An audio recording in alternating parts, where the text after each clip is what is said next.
Hey everybody, it's Austin Ward here for BuckIQ with Lettermen Row. Once again, have our guy Zach Bourne in here, but we're going to switch it up a little bit. Yep. Zach, this isn't going to be the normal defensive breakdown.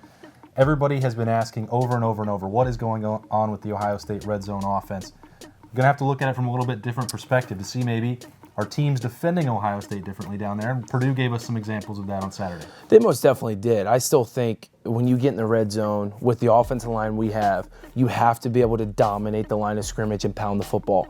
We saw, Saturday night against Purdue.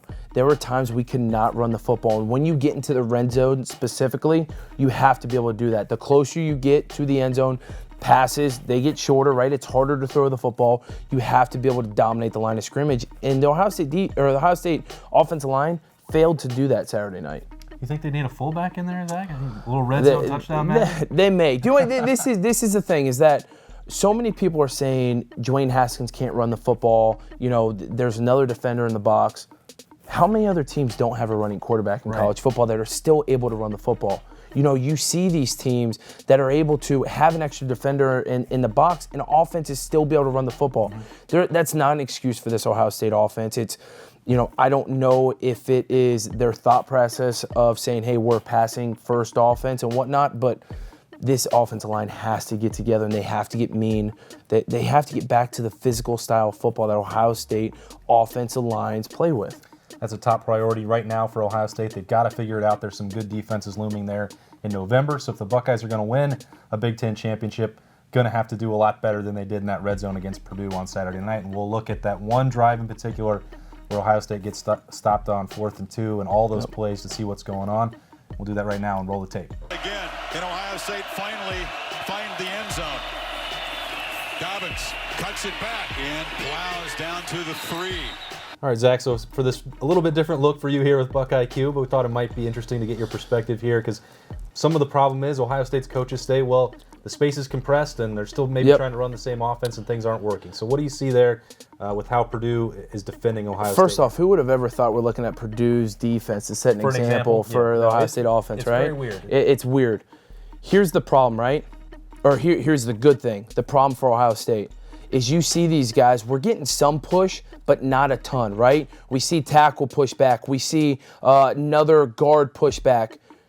The thing that we saw with Ohio State that Purdue isn't, how many lanes does the offense have to go, right? How many? He has one lane straight ahead. How many times do we see the Ohio State linebackers running over top where a running back's got a two-way go? These guys are playing in tandem. Look, 44 right here, playing physical at the point of attack. He's forcing the ball to come back here. 55, 21, these are their linebackers. They are playing square. They're playing physical. There's only one way for the Ohio State running back to go, and it's right at them. They're able to sit here. Yeah, they got 4 or 5 yards, but you know what? Live to play another down, not giving up the home run. Here, you're in the red zone at the 10-yard line. Maybe they were expecting pass the way Ohio State was playing all game here in the third quarter. I probably would have been expecting pass too. But you know what? They sit here. They're able to play physical. They're able to make the running back only have one path, and they are there playing in tandem. Everyone's doing their job, and they make the play to live another down. The fade to Blackman.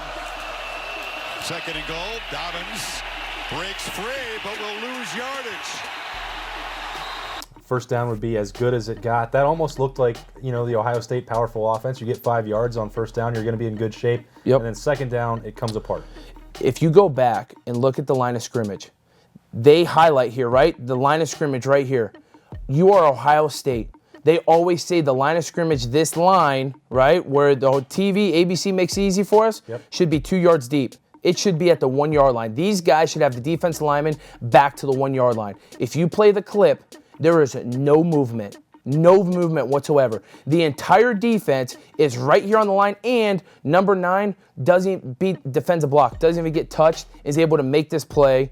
You see the linebackers being here, coming up, filling the holes. You see linemen. Look, on the line of scrimmage, there is nowhere for Dobbins to go. The linebacker filling correctly, staying square, not running around anything. He's able to come up and make the play. I mean, this is what a defense should look like. You see these guys being tough, being physical with their hands. They're able to make plays. They're able to work together. They're playing in tandem. You see, how many black helmets do you see look at this. You can count 1, 2, 3, 4, 5, 6, 7, 8.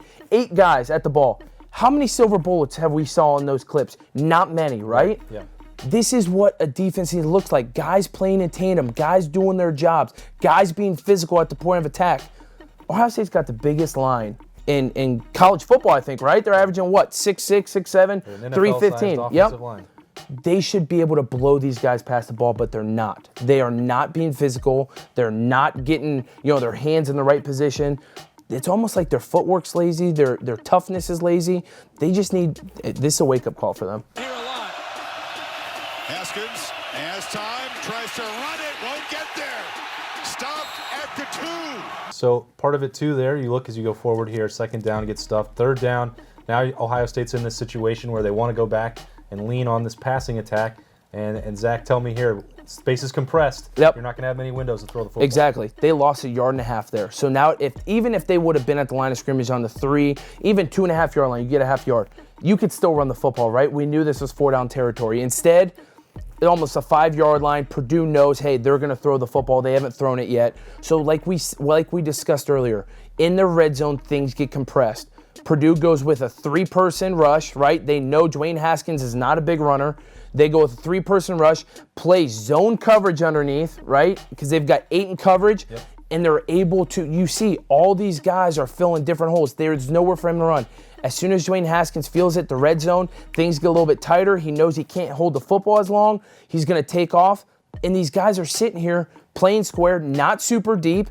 They're right at the goal line, right where the linebackers need to be. As soon as they see Dwayne come off, they're able to play him. We've seen Ohio State get burned on this so many times because Ohio State goes to a man coverage. As soon as man coverage, guys are turning their heads. Guys are on their guys. If they're in man right here, this linebacker's probably taking Dobbins out of the backfield. This guy, who knows where he's going to be?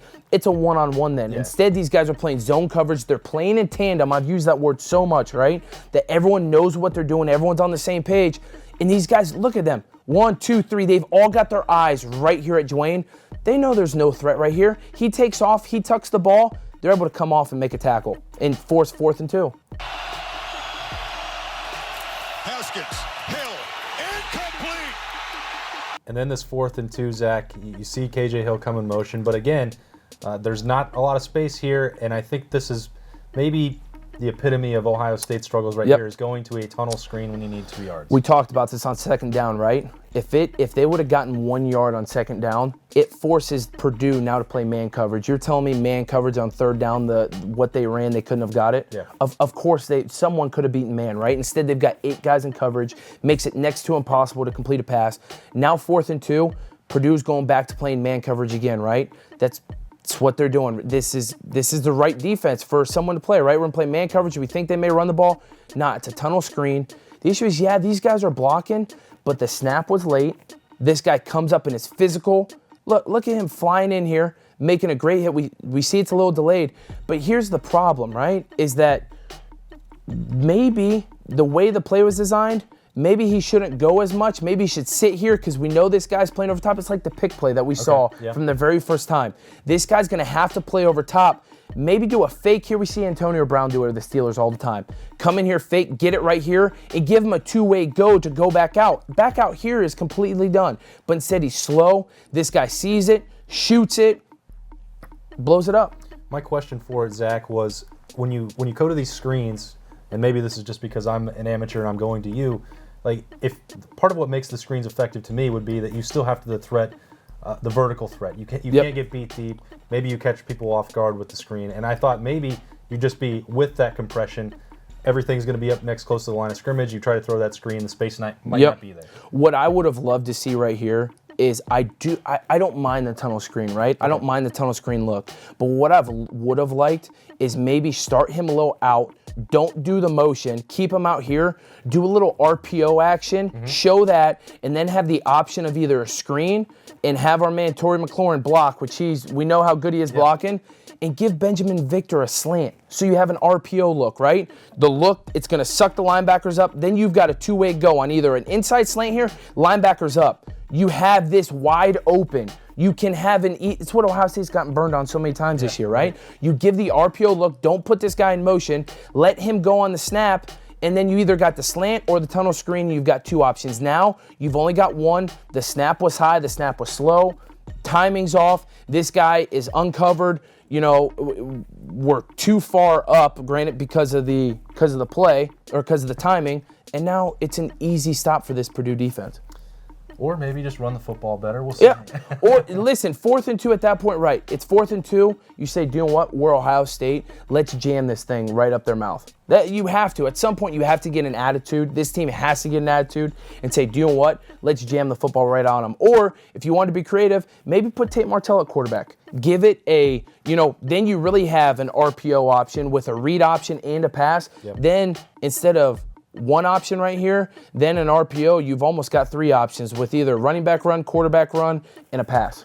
One way or the other, Ohio State's got to get it figured out. This red zone offense, it already cost them at Purdue. It'll cost them again down the stretch if they can't get it corrected. It's one more thing that we'll always be looking at here at BuckIQ. Maybe Zach won't always be breaking down the offense, but we gave him a different look. Yeah, you still look at the back of this. This offense line has to get more of a push. They have to be more physical, have to start working together. You see some bad footwork in here, right? If he's running right, that's blown up already. Demetrius Knox needs to be better with his right foot and be able to stay square on this guy. Instead, you see him take inside footwork, and the guy's going to beat him over top. They need to shore some things up, and it begins with their physicality up front. You're right about that, and that's why you're here, Zach. That's why we're always going to keep having you in here to Lettermen Row for BuckIQ to give us that knowledge. So for Zach, I'm Austin Ward. We'll see you next week on BuckIQ.